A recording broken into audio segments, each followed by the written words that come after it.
สบายดีท่านผู้ชมพบกับรายการมวลซืนกับเพื่อนนักโฮบข้าพเจ้าจันสุดาดวงคำจันทร์จะมาสั่งความเบิกบานมวลซืนให้กับปณิธานท่านผู้ชมในท่ามกลางบรรยากาศการดำเนินกองประชุมใหญ่ผู้แทนทั่วประเทศครั้งที่ 12 ของภาคซึ่งเป็นการสรุปสั่งรวมในการจัดตั้งปฏิบัติมติกองประชุมใหญ่ครั้งที่ 11 ที่ผ่านมา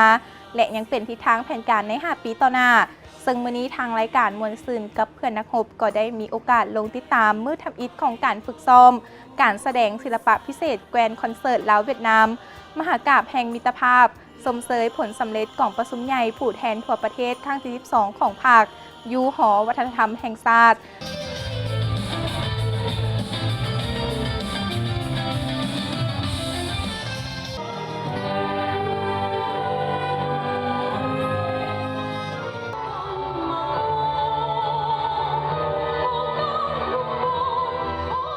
ซึ่งในงานทานนางระดับวันดวงดาราหัวหน้าอำนวยการกองศิลปากรแห่งชาติได้ให้ผู้ว่า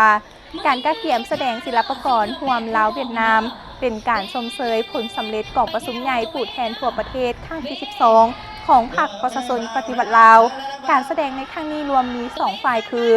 ฝ่ายลาวประกอบมีนักแสดงจากกระทรวงแถลงข่าววัฒนธรรมและท่องเที่ยวกระทรวงป้องกันความสงบกระทรวงป้องกันประเทศและนักแสดงจากกระทรวงศึกษาธิการและกีฬาฝ่ายเวียดนามเป็นนักแสดงมาจากกระทรวงวัฒนธรรมและกีฬาท่องเที่ยวของสาธารณรัฐสังคมนิยมเวียดนามการแสดงในครั้งนี้มีนักแสดงเข้าร่วมทั้งหมดหลายกว่า 1,000 สหาย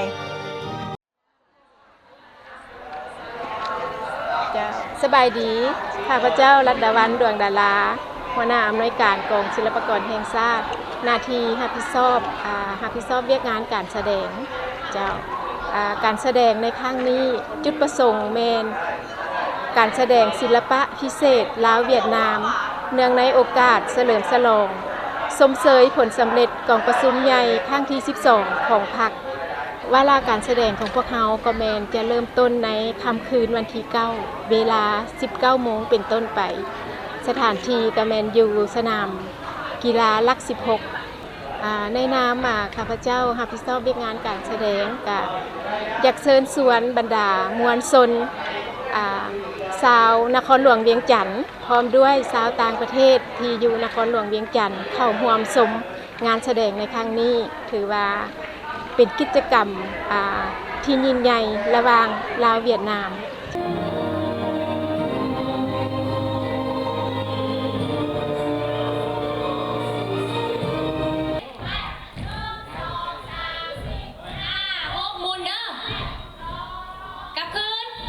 tụi nhỏ đoạn này ở đằng sau tụi nó làm theo đi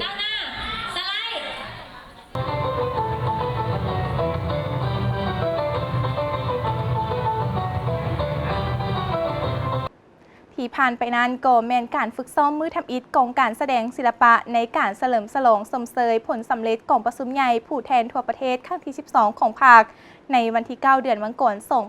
2026 เริ่มแต่เวลา 19:00 เป็นต้นไปอยู่ที่สนามกีฬาแห่งชาติหลัก 16